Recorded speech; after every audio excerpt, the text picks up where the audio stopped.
Bonjour à tous et bienvenue pour cette nouvelle pastille des commissaires de course. Aujourd'hui, on poursuit nos previews, donc nos petites présentations permettant de suivre au mieux ou d'appréhender au mieux en tout cas la saison 2024 qui va désormais débuter dans un petit peu moins d'un mois. Et en ce mardi 19 décembre, on va se focaliser sur l'équipe australienne Jayco Alula. Pourquoi Jayco Alula? Parce que tout simplement, c'est la seule qui a déjà proposé ou validé sa composition d'effectifs pour le Tour Down Under. Donc c'est assez pratique de débuter par eux pour ce preview parce que justement on a quelques billes par rapport au programme de début de saison de ces coureurs et notamment de ces recrues. Mais bref, on va pas se focaliser tout de suite sur le Tour Down Under.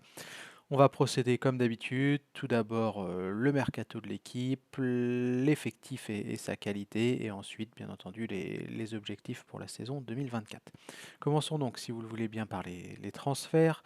On va débuter par les départs, tout simplement, avec 6 départs pour 6 arrivées. Donc, on gardera le même nombre de coureurs l'an prochain du côté de Jaico Alula. Du côté des coureurs libérés, Kevin Colleoni qui va chez Intermarché Wanty et Matteo Sobrero qui rejoindra la Bora Hansgrohe. On a 4 coureurs qui malheureusement n'ont pas trouvé preneur. Alors 4 coureurs, je vais mettre de côté Zdenek Stibar puisque de toute façon il ne roulera plus en World Tour ou en Pro Team normalement la saison prochaine. On va se focaliser sur Postelberger. Postelberger, c'est assez curieux son cas parce qu'il a annoncé juste avant sa victoire sur le Hong Kong Cycloton qu'il allait quitter la Jayco Alula. Donc on s'attendait potentiellement à ce qu'il annonce le nom de sa nouvelle équipe dans la foulée. Mais on est déjà le 19 décembre et il a rien dit, Postelberger, donc c'est assez curieux. J'avoue que j'ai hâte d'en savoir un petit peu plus sur sa future destination. Il ne reste pas non plus 50 000 places au sein des équipes, donc on verra bien ce qu'il en est. Quant à Germain et Balmer, leur situation est un peu plus complexe.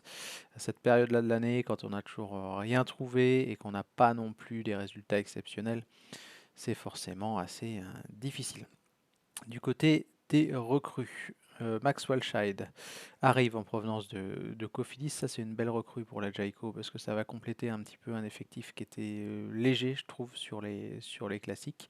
Mauro Schmidt, pareil, hein, devrait venir renforcer l'effectif dans ce secteur. On a Lucas Plapp. Lucas Plapp, c'est intéressant parce qu'il sort d'une année quand même assez compliquée, je trouve, au sein du team Ineos. Et on va voir s'il est à la relance dans une formation, forcément où il évoluera dans un environnement un petit peu plus familier. Un Australien dans une équipe australienne, c'est forcément un petit peu plus facile. D'ailleurs, Lucas Plapp débutera l'an prochain lors du Tour Down Under. Anders Foldager, jeune espoir danois qui vient d'une équipe italienne, la BSC Carrera. On verra ce que ça donne l'an prochain. Caleb Ewan, enfin, à la relance, encore une fois. Caleb Ewan, qui arrive en provenance de la Lotto Destiny. Il a vécu une année très très compliquée. Caleb Ewan, donc on verra bien là aussi ce que ça donne. On développera plus tard, bien entendu, lorsque on évoquera le Tour Down Under. Et enfin, la dernière recrue Davide Depreto, qui arrive en provenance de la Zalf Euromobile Fior. Voilà un petit peu ce qu'on pouvait dire sur le mercato. On va se focaliser un petit peu maintenant sur l'effectif. Un effectif qui monte en gamme, hein. J'ai quand même l'impression on est loin de cette époque où Jaiko était à la limite de rupture et pas très loin de la zone de relégation en Pro Team. On a gagné en densité. Et là, je pense que le maintien, c'est loin d'être la préoccupation principale de la formation australienne. Pourquoi? Parce qu'on a, comme je le disais, des coureurs qui sont assez performants. On a d'abord Philippe Ozana, Simon Yates qu'on ne présente plus. On a recruté Walchild qui devrait apporter son lot de points. Idem pour Mauro Schmidt.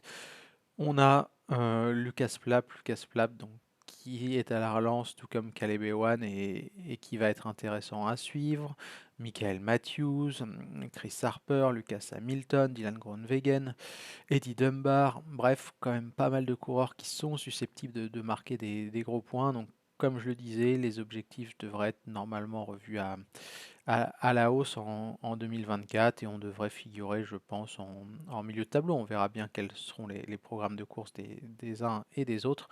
Mais voilà, moi je m'attends en tout cas à voir figurer la Jayco Alula entre la 10e et la 12e position au classement UCI. C'est là qu'elle se situe, je pense, dans la hiérarchie. Pour finir ce petit preview, on va se focaliser sur le Tour Down Under. Mine de rien, on est déjà le 19 décembre, donc le Tour Down Under, c'est dans moins d'un mois. Et la Jayco Alula est la première formation à avoir validé sa composition d'équipe pour l'épreuve australienne, la première course World Tour de la saison 2024.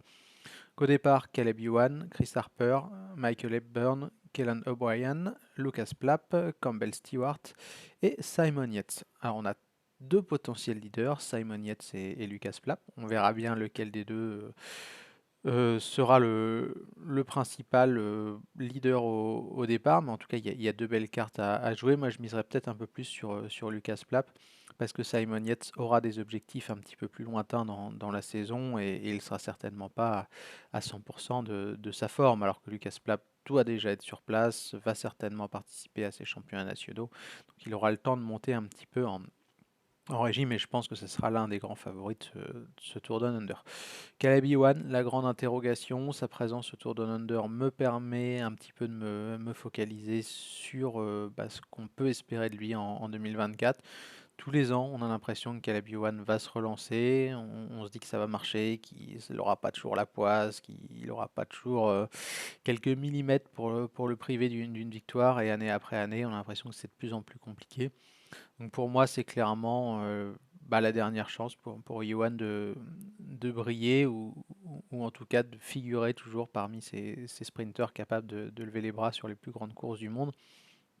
J'ai envie de dire qu'il va retrouver un environnement qu'il connaît, puisque c'est la formation qu'il l'a vu passer chez les pros. Il aura peut-être moins de pression grâce à Matthews et Groenewegen que chez Lotto, où il était forcément comparé à Arnaud Dely et mis en concurrence avec Arnaud Dely. En tout cas, peut-être que son ego en a pris un coup aussi, en passant de sprinter vedette à sprinter un petit peu secondaire. Donc on verra ce qu'il en est. Le Tour de Under va être, je pense, très important pour Ewan, qui devra tenter de lever les bras face à une concurrence qui normalement devrait être pas non plus folle. Donc voilà, si Ewan veut se relancer, si Ewan veut continuer à être un grand sprinter, retrouver en tout cas les jambes qui lui permettaient d'être un grand sprinter, ça doit passer par un bon Tour Down Under, ceci pour lancer idéalement sa saison 2024.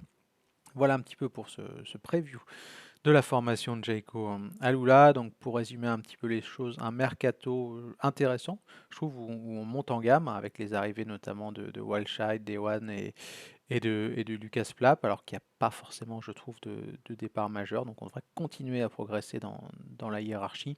Un effectif de qualité qui devrait accumuler les points et viser le milieu de tableau. Et on verra où se situe Simon Yates par rapport à la concurrence et en fonction de ses objectifs. Je vous souhaite une excellente journée et on se donne rendez-vous très bientôt pour une nouvelle présentation. Ciao!